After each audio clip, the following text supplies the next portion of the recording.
ठीक है, उम्मीद करता हूँ आप सब लोग अच्छे होंगे। तो आज शुरू करते हैं, एक नया सब्जेक्ट में स्टार्ट करने वाला यहाँ पर पावर इलेक्ट्रॉनिक्स, राइट। लेकिन उसके पहले मैं एक चीज़ ये बता दूं कि जब भी आप कोई भी ब्रांच का किसी भी कोई भी सब्जेक्ट अगर आप पढ़ते हैं तो आपको सबसे पहले ये चीज़ उसमें क्लियर होनी चाहिए कि आप वो सब्जेक्ट क्यों पढ़ रहे हैं, उसका एक्चुअल में एप्लीकेशन क्या है।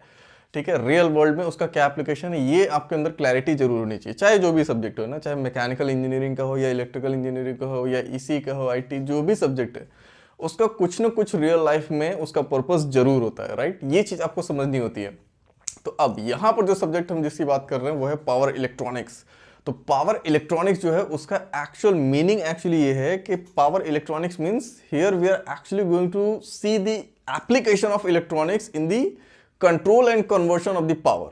ठीक है, अब ये है क्या जो मैंने एक लाइन बोली, यानी कि हम इलेक्ट्रॉनिक्स का हम यहाँ पर हेल्प लेंगे पावर को कन्वर्ट करने के लिए या फिर पावर को कंट्रोल करने के लिए इलेक्ट्रॉनिक्स की हेल्प से। ठीक है, लेकिन इसके पहले हमें यह समझना होगा कि जो इलेक्ट्रॉनिक्स है, हम इलेक्ट्रॉनिक्स की हेल्प हम कैसे ले रहे हैं यहाँ पर। ठीक है, तो सबसे पहले हमें कुछ एक जनरल कुछ हमें एग्जांपल समझने पड़ेंगे जिसमें हमको समझ में आएगा कि हाँ हमें यहाँ पर पावर इलेक्ट्रॉनिक्स की जरूरत क्यों पड़ रही है हमको स्टडी करने की। ठीक है, अब मैं एक छोटा सा एग्जांपल लेता हूँ। जैसे अगर आप बात करें सोलर जनरेशन की, आप बात करें तो सोलर जनरेशन में अगर सोलर पैनल से अगर इलेक्ट्रिसिटी अगर प्रोड्यूस हो रही है तो सोलर पैनल से जो इलेक्ट्रिसिटी प्रोड्यूस हो रही है that is DC current, DC current, right. लेकिन अगर आपको उसको उस प्लांट को, सोलर प्लांट को अगर आपको ग्रिड से अगर आपको कनेक्ट करना है तो आप डायरेक्टली कनेक्ट नहीं कर सकते, राइट, क्योंकि डीसी जो पैनल जो प्रोड्यूस कर रहा है दैट इज डीसी और जो ग्रिड में जो पावर है that is AC, alternating current. तो आप डायरेक्टली कैसे कनेक्ट कर दोगे? इसका मतलब वहां पर एक ऐसा डिवाइस तो हमको चाहिए जो कि पैनल से जो प्रोड्यूस हो रही है डीसी उसको कन्वर्ट कर सके एसी में, जिसको आज के टाइम पे हम लोग क्या बोलते हैं, उसको इन्वर्टर, राइट।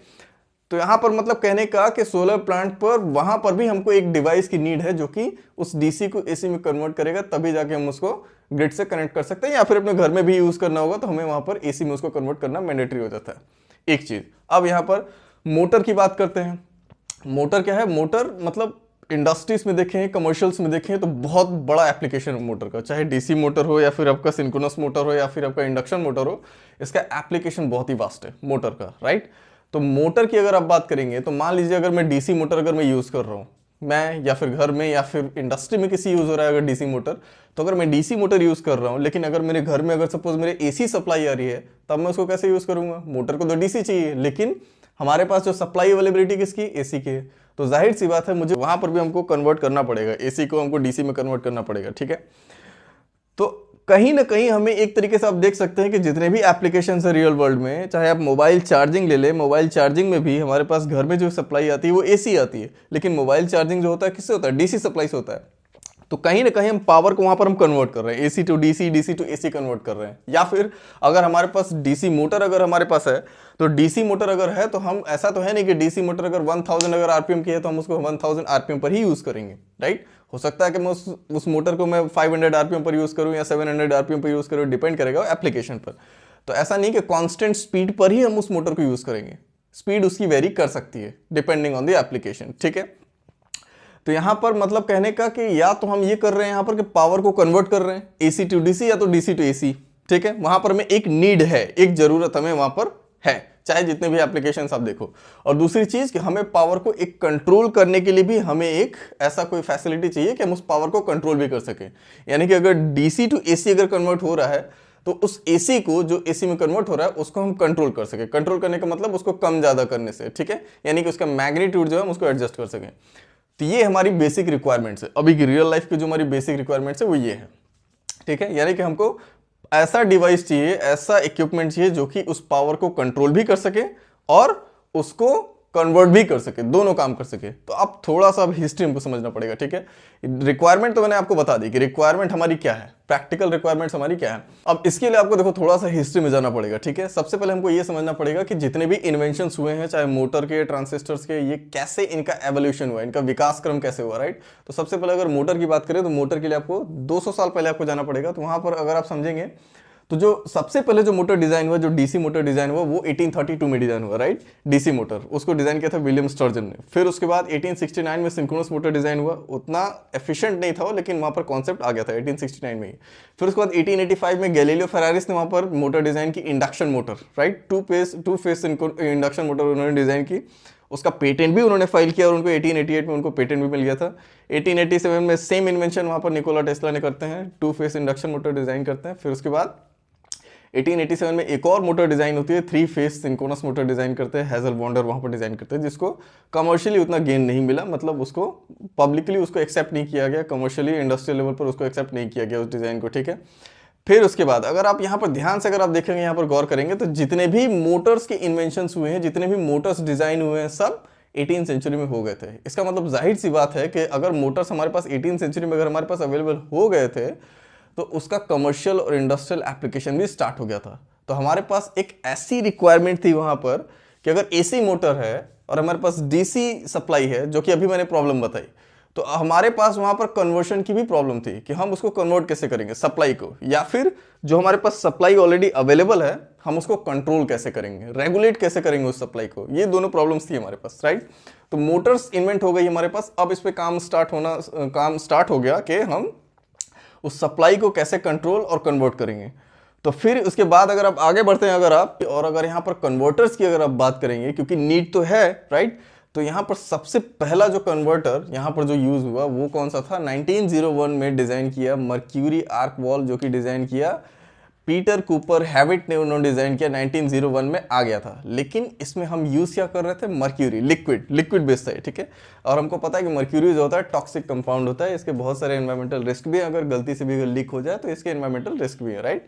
इसमें रिलायबिलिटी का भी इशू था, मेंटेनेंस का भी इशू था, कॉस्ट काफी ज्यादा थी, राइट। तो ये सब कुछ प्रॉब्लम्स थी इसमें मर्क्यूरी आर्क वॉल में, ठीक है, जो कि 1901 में आ चुका था पहले से ही। फिर 1915 में यहाँ पर आता है आपके पास वैक्यूम ट्यूब बेस्ड आता है आपके पास rectifier, right, vacuum tube based.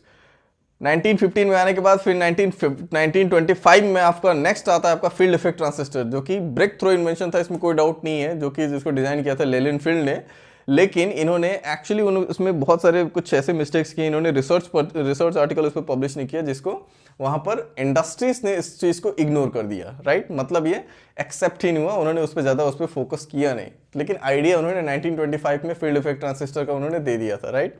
इसी चीज का फायदा 1947 में उठाया 3 साइंटिस्ट ने, उनका नाम था वॉल्टर ब्रिटेन, और उसके बाद जॉन बार्डेन और विलियम शॉकली। 3 साइंटिस्ट थे जिन्होंने इसको काम किया, और 1947 में एक ब्रेक थ्रू इन्वेंशन किया जिसका नाम था बीजेटी, बाइपोलर जंक्शन ट्रांजिस्टर। आप देख सकते हैं आज भी हम उसको यूज करते हैं, बाइपोलर जंक्शन ट्रांजिस्टर को, बीजेटी को। यानी कि 1947 जब हम यहाँ पर कंप्लीटली वहां पर इंडिपेंडेंट हुए थे, आजाद हुए थे, वहां पर एक नया कुछ और ही इन्वेंशन हो चुका था, राइट, बीजेटी, जो कि अभी के टाइम में भी उसका बहुत ही वास्ट यूज है, आपको पता होगा, राइट।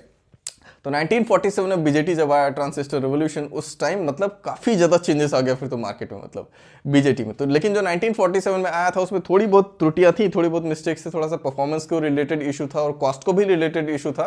तो विलियम शॉकली ने उसमें थोड़ा सा और उस पर काम किया, राइट। फिर उसके बाद 1956 में फिर वहां पर आ जाता है एससीआर, वहां पर डिजाइन किया जाता है। एससीआर डेवलप करता है जनरल इलेक्ट्रिक नाम की एक बहुत बड़ी एमएनसी कंपनी है, आप लोग पता होगा आप लोग को। जनरल इलेक्ट्रिक ने 1956 में एससीआर को डिजाइन किया। 1956 में ही 1947 का जो इन्वेंशन था, जो ये 3 साइंटिस्ट ने किया था, इन तीनों को मिलता है नोबेल प्राइज, यानी कि सेमीकंडक्टर यानी कि इलेक्ट्रॉनिक्स इंडस्ट्री में बेस्ट रिसर्च के मामले में इनको नोबेल प्राइज इन तीनों को दिया जाता है।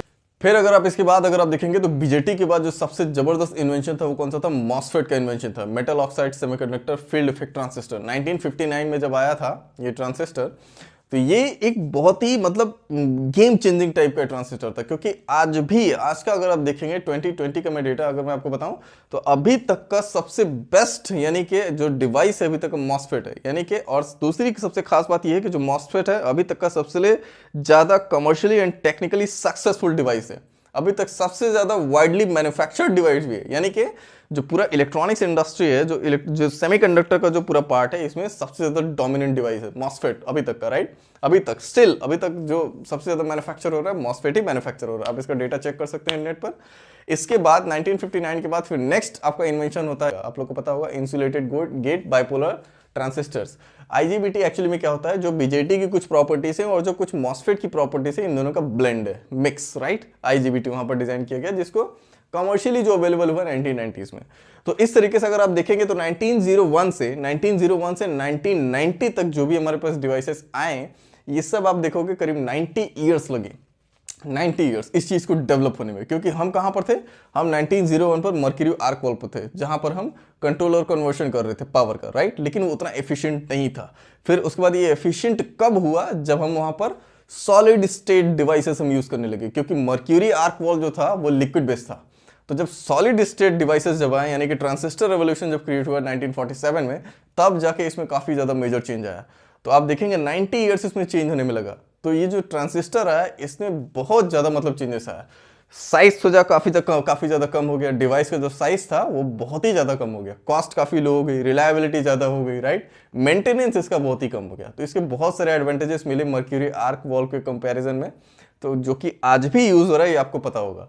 तो अगर आप देखेंगे तो जितने भी एप्लीकेशंस मैंने प्रॉब्लम्स बताई, सब में कहीं ना कहीं पावर को कन्वर्ट करने की या पावर को कंट्रोल करने की रिक्वायरमेंट है हमारे पास। तो ये जितने भी डिवाइसेस डिजाइन हुए, जितने भी इक्विपमेंट्स डिजाइन हुए, ये सब इन्हीं डिवाइसेस को यूज करके ही डिजाइन हुए। तो अब अगर आप यहाँ पर करिकुलम की अगर बात करेंगे पावर इलेक्ट्रॉनिक्स डिवाइसेस की, तो करिकुलम अगर आप देखेंगे तो सबसे पहले आप इन्हीं चीजों को पढ़ेंगे, यानी कि जो आपके जितने भी डिवाइसेस है, यानी कि जो पावर डायोड्स हैं आपके, ठीक है, टनल डायोड है, वैरेक्टर डायोड है, आपका शॉटकी डायोड है, ये सब की कैरेक्टरिस्टिक। फिर उसके बाद आपके जितने भी पावर ट्रांजिस्टर्स है, बीजेटी हो गया, मॉसफेट, आईजीबीटी, जीटीओ, ये सब की आपको कैरेक्टरिस्टिक समझनी है। यूनिट 1 में अगर आप जनरली देखोगे जो यूनिवर्सिटी का करिकुलम है, उसमें आपको यूनिट 1 में इन्हीं सबकी कैरेक्टरिस्टिक्स एंड एप्लीकेशन समझनी है, क्योंकि सबकी कैरेक्टरिस्टिक्स सेम नहीं है ऑब्वियसली, राइट। तो ये सब डिवाइसेस का आपको कैरेक्टरिस्टिक समझना है, एप्लीकेशन समझना है। फिर उसके बाद इन डिवाइसेस का क्या एप्लीकेशन है, क्या हम इससे डिजाइन कर सकते हैं, वो चीज समझनी है। तो बेसिकली अगर आप देखोगे तो आपके पास 4 डिवाइसेस है जो आप यहाँ पर डिजाइन कर सकते हैं, और भी है, मेन यहाँ पर 4 है। तो यहाँ पर जो आपका सबसे इंपॉर्टेंट है वो क्या है, रेक्टिफायर। रेक्टिफायर का काम होता है एसी टू डीसी कन्वर्शन का, right, AC to DC conversion. लेकिन यहाँ पर अगर आप देखोगे तो एसी टू डीसी कन्वर्शन जो होता है वो होता है कंट्रोल्ड, यानी कि आप जो आउटपुट होता है उसको आप कंट्रोल कर सकते हैं, क्योंकि वहां पर क्या यूज करते हैं, एससीआर जनरली यूज करते हैं, सिलिकॉन कंट्रोल रेक्टिफायर। उसके बाद आपका दूसरा आपका मेन इंपॉर्टेंट यहाँ पर एप्लीकेशन क्या है, इन्वर्टर। इन्वर्टर मतलब कि DC to AC conversion, DC to AC conversion.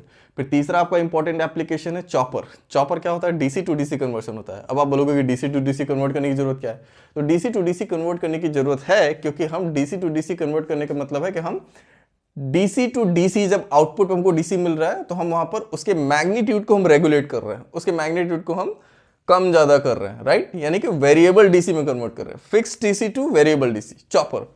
फिर उसके बाद आपका फोर्थ जो है आपका एप्लीकेशन वो है साइक्लो कन्वर्टर, ठीक है। साइक्लो कन्वर्टर जिसका एप्लीकेशन क्या है कि आपके पास फिक्स एसी रहेगी इनपुट में, और आपको आउटपुट पे क्या मिलेगा, मैग्नीट्यूड जो रहेगा वोल्टेज का वो वेरिएबल रहेगा, और फ्रीक्वेंसी भी आप वेरी कर सकते हैं, मतलब वोल्टेज फ्रीक्वेंसी दोनों आप आउटपुट पर वेरी कर सकते हैं, यानी कि fixed AC two variable AC, आप ऐसा कर सकते हैं। तो 4 ये आपके इंपॉर्टेंट एप्लीकेशन जो कि आप पूरे पावर इलेक्ट्रॉनिक डिवाइसेस में आप इन सब चीज़ों को पढ़ेंगे।